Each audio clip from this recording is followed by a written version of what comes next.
أعوذ بالله من الشيطان الرجيم. بسم الله الرحمن الرحيم والصلاة والسلام على سيد المرسلين سيدنا محمد. أما بعد. السلام عليكم ورحمة الله وبركاته.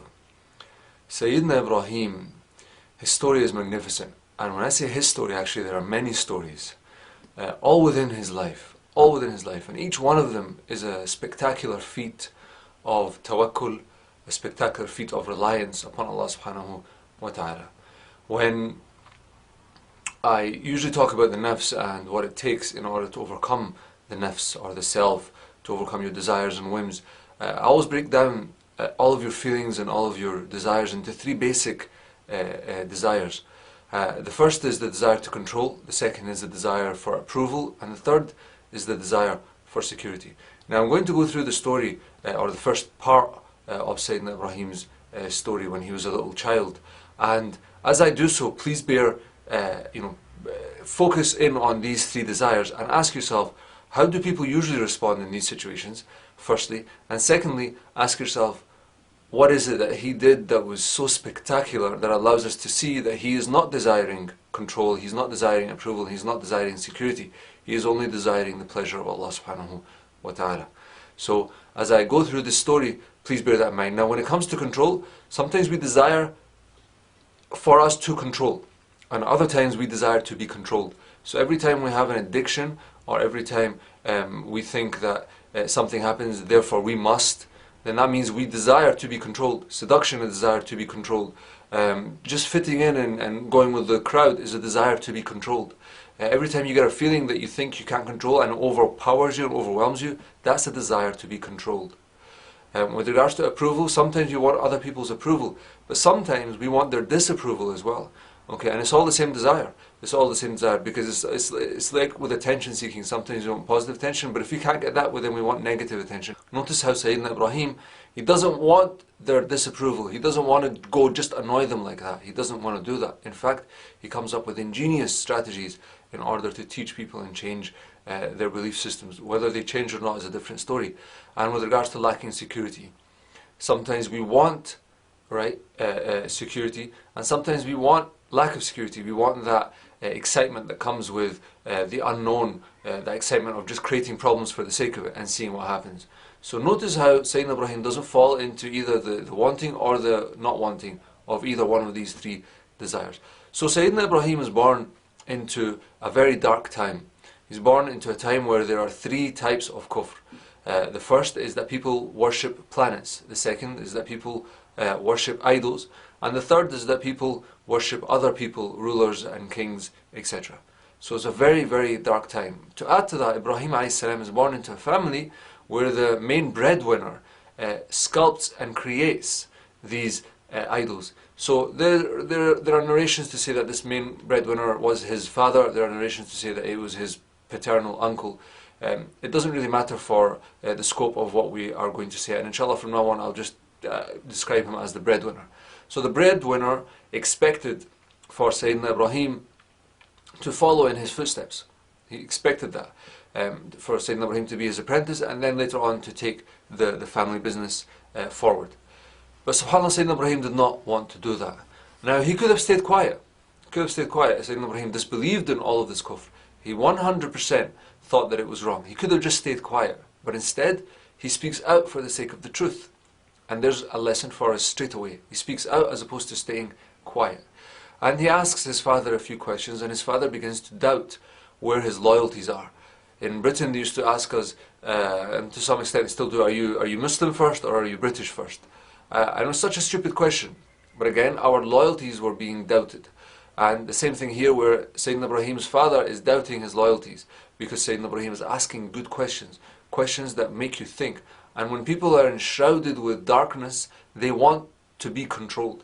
They don't want to think. And that's why when you say, look, there are no idols, there's only one God, people, they want to be controlled. They want to give up their power to a rock here, to a planet there.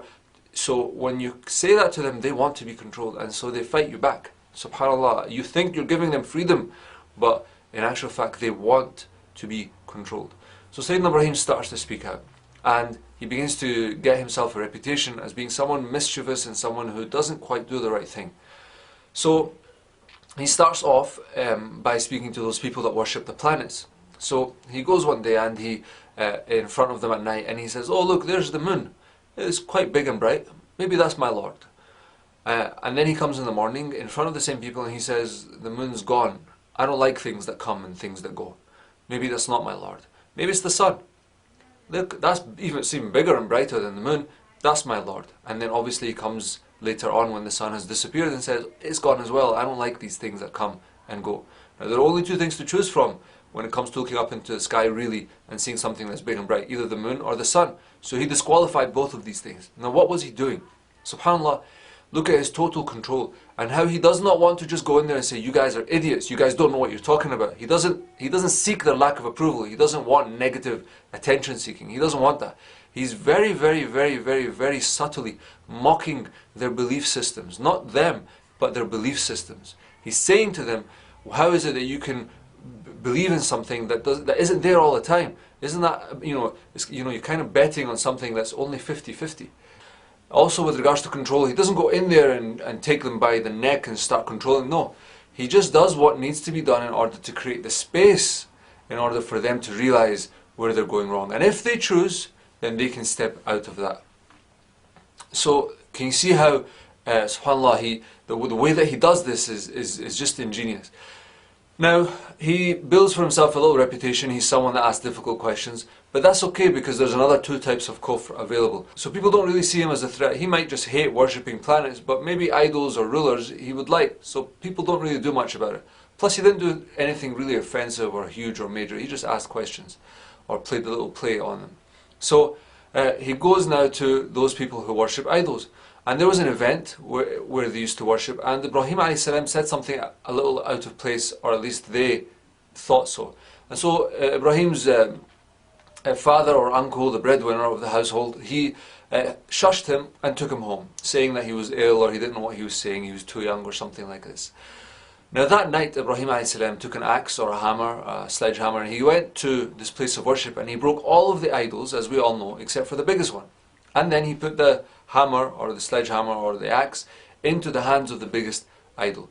Now in the morning when they came and they saw what had happened, they were shocked and they said, "Who did this?" Someone said, "We heard of this mischievous boy called Ibrahim. He asks difficult questions and he's talking and saying bad things about our idols and the planets and this and that." So they called him and they said, "Ibrahim, did you do this?"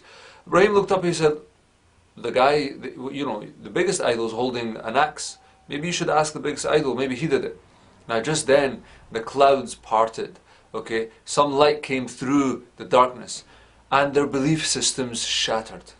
And the Quran describes how they actually realized what they were doing was wrong, 100% wrong. But then what did they do? They restructured and rebuilt their fallacy, that belief system, they rebuilt it.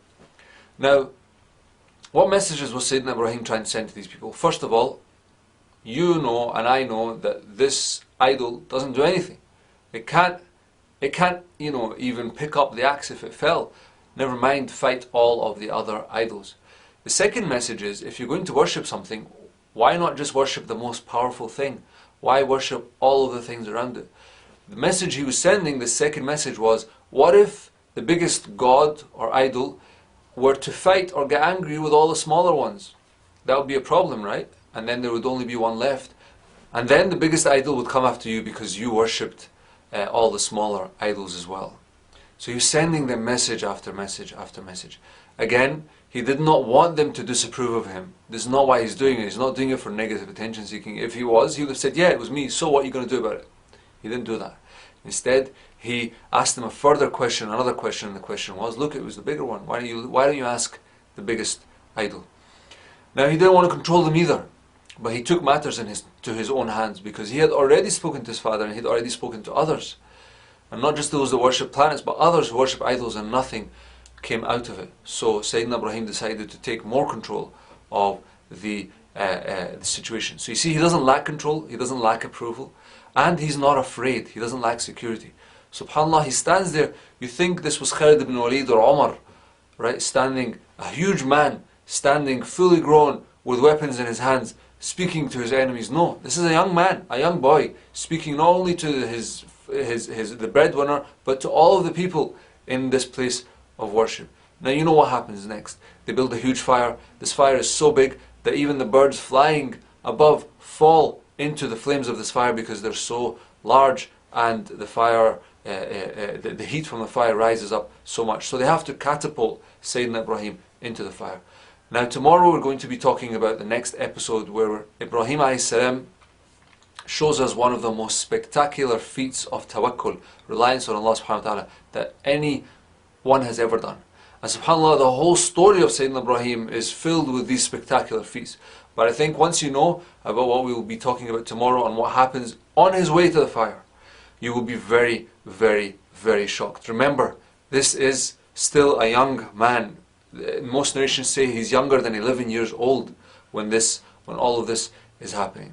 There are many more lessons. Please, I urge you to go through this story up till now and pick out your own lessons. So for example, Ibrahim alayhi salam is not afraid of lacking their approval. He's not afraid of what they will say or what they will think. Most of us will sit in a bus and we will not do da'wah. We will not tell the person next to us about our beliefs. Why? Because we're afraid that we'll be mocked, we'll be called terrorist or crazy man or whatever else that people get called these days. If you've benefited from this video, please pass it on, please do share, inshallah, so that we can all share in the reward and so that more and more people can benefit. Remember, these are the days of Dhul Hijjah, so your reward will be multiplied. بإذن الله. أقول قولي هذا واستغفر الله لي ولكم. Please do leave your comments as well. جزاكم الله خيرا, and hope to see you tomorrow. Assalamu alaikum wa rahmatullahi wa barakatuh.